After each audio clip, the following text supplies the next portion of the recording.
পারেন ভোলানাথ? আর কি কি করতে হবে আমায় কইতে পারেন? আমার নাচ দেখে কি আপনি পেশান্য হলেন প্রভু? আমার পরীক্ষা কি এবার শেষ হলো?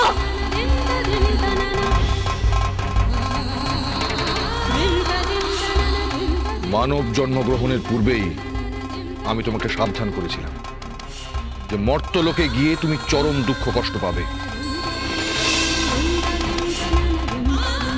কিন্তু সেই দুঃখ কষ্ট তুমি স্বেচ্ছায় বরণ করে নিয়েছো। মনে পড়ে?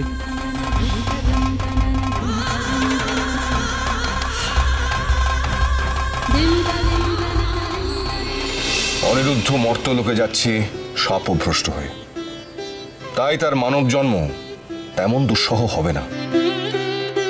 কিন্তু তুমি যাচ্ছ স্বেচ্ছায়। শোক, দুঃখ, বিরহ, সন্তাপ প্রবলভাবে গ্রাস করবে তোমাকে। কঠিন পরীক্ষার সম্মুখীন হতে হবে। আমি প্রস্তুত ভগবান।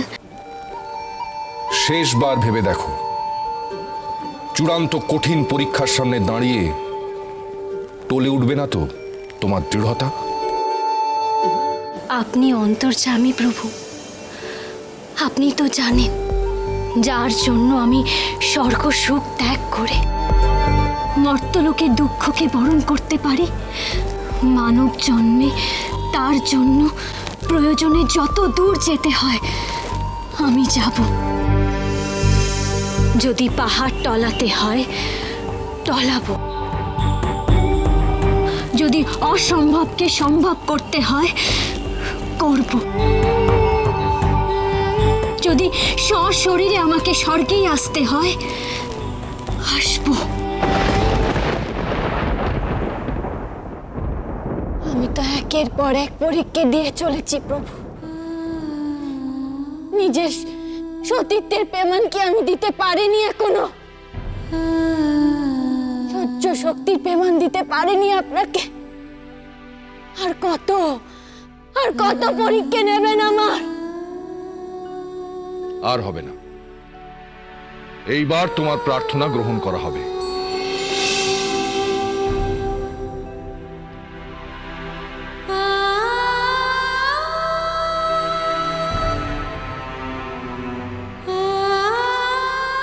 পিতা,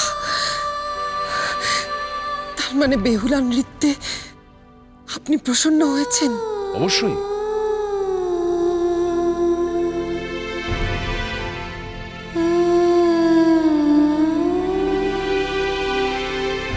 ক্ষমা করবেন প্রভু, কিন্তু এ আপনার পক্ষপাতিত্বের লক্ষণ। বেহুলা নৃত্য সঠিক হয়নি। আপনি কেন তাকে রক্ষা করার জন্য বলছেন যে আপনি বেহুলা নৃত্যে প্রসন্ন?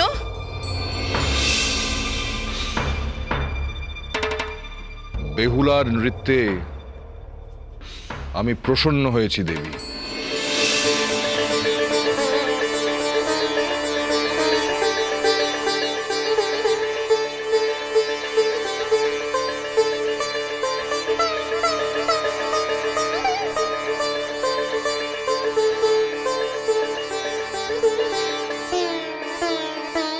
উপস্থিত দেবগণ, আপনারা কি কেউ কিচ্ছু বলবেন না?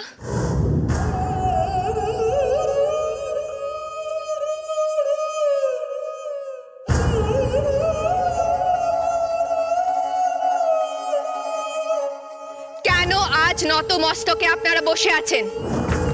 কেন এই অবিচার মুখ বুজে আপনারা সহ্য করছেন? কেন এক সামান্য নারীর জন্য আপনাদের এত সম্ভ্রম যে তার নৃত্য অবলোকন করার কোনো প্রচেষ্টাই আপনারা করবেন না?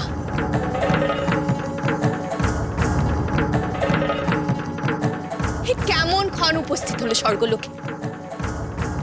আপনারা দেবতা, আপনারা কি সেই কথা ভুলে গেছেন? তাহলে আমি মনে করিয়ে দিই যে আপনাদের শক্তির কোনো সীমা পরিসীমা নেই। আপনারা শ্রেষ্ঠ। মর্তলোকে সকলে আপনাদের আরাধনা করে।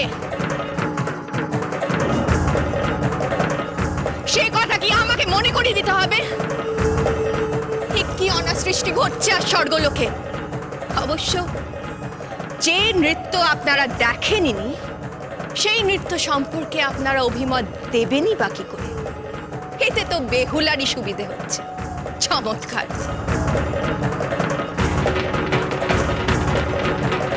আপনাদের সমস্ত শর্ত আমি মেনেছি, পালন করেছি। এখনো কি আমার স্বামীর জীবন আপনারা ফিরিয়ে দেবেন না? এত বড় পুরস্কার পাবার মতো নৃত্য তুমি প্রদর্শন করনি বেহুলা। আর মহাদেব ভিন্ন অন্য কোনো দেবতাই তোমার নৃত্য দেখেনি। আর তাছাড়া মহাদেব তো অকারণেই তোমার উপর করুণা বর্ষণ করছেন। পক্ষপাত শূন্যভাবে তোমার এই নৃত্যের সঠিক বিচার হচ্ছে না বেহুলা। পিতা, আপনি কি এখনো স্তব্ধ থাকবেন? আমার ভক্তের প্রতি যে অবিচার চলছে সেসব শুনেও আপনি কিছুই বলবেন না?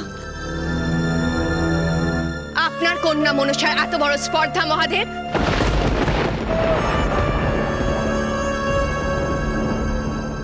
যে ইন্দ্র সভায় দাঁড়িয়ে দেবলোকের অধীশ্বরী পার্বতীকে সে কটাক্ষ করে। মহাদেব, আপনি বলুন, বেহুলার নৃত্য কোন দিক থেকে সঠিক ছিল? তার মধ্যে না ছিল লাস্য, না ছিল বিনম্রতা। বেহুলা আপনার বন্দনা করেছে মাত্র। সেই নৃত্যের মধ্যে কোনো মনোরঞ্জনের প্রচেষ্টাই ছিল না, যা অপ্সরাদের নৃত্যের প্রথম অঙ্গ। আমি জানি না দেবকুলের সকলে কেন এখনো নিশ্চুপ, কিন্তু আমি এই নৃত্যের প্রতিবাদ করছি। সমগ্র দেবকুলের মনোরঞ্জনের কথা হয়নি দেবী। শর্ত হয়েছিল যে বেহুলা নৃত্য প্রদর্শন করে আমাকে সন্তুষ্ট করবে। নৃত্য রস বড় বিচিত্র দেবী। বেহুলার শিব বন্দনার মধ্যে আমি আমার রুদ্র রূপকে প্রকাশিত হতে দেখেছি। তার প্রতি পদক্ষেপে ধ্বংস হয়েছে ত্রিলোকের যত অন্যায় অবিচার।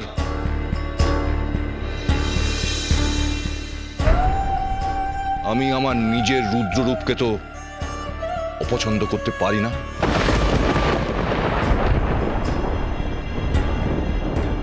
নারায়ণ নারায়ণ।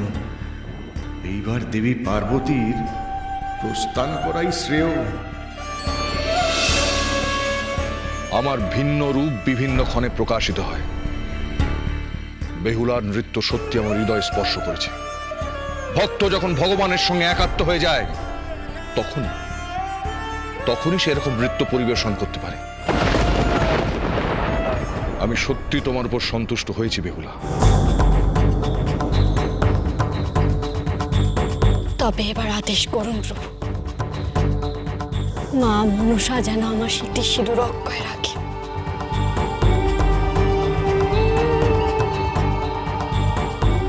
আমার স্বামীর জীবন যেন আমি ফিরে পাই, আমার শহরকুলকে যেন আমি রক্ষা করতে পারি। মনসা, আমি তোমাকে আদেশ দিচ্ছি, চন্দ্রধর বণিকের পুত্র লক্ষিন্দরের জীবন তুমি ফিরিয়ে দাও।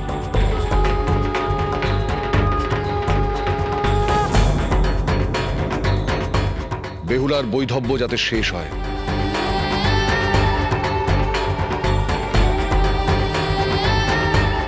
তার সিথির সিঁদুর যাতে অক্ষয় হয়।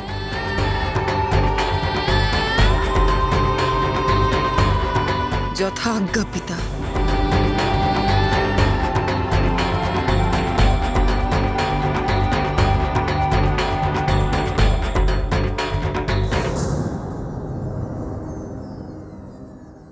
লক্ষিন্দরের প্রাণ ফিরিয়ে আনা আমার পক্ষে অসম্ভব, কারণ এর অর্থ কি? মা মনসা আমার সঙ্গে এমন নিষ্ঠুর ছলনা করলেন।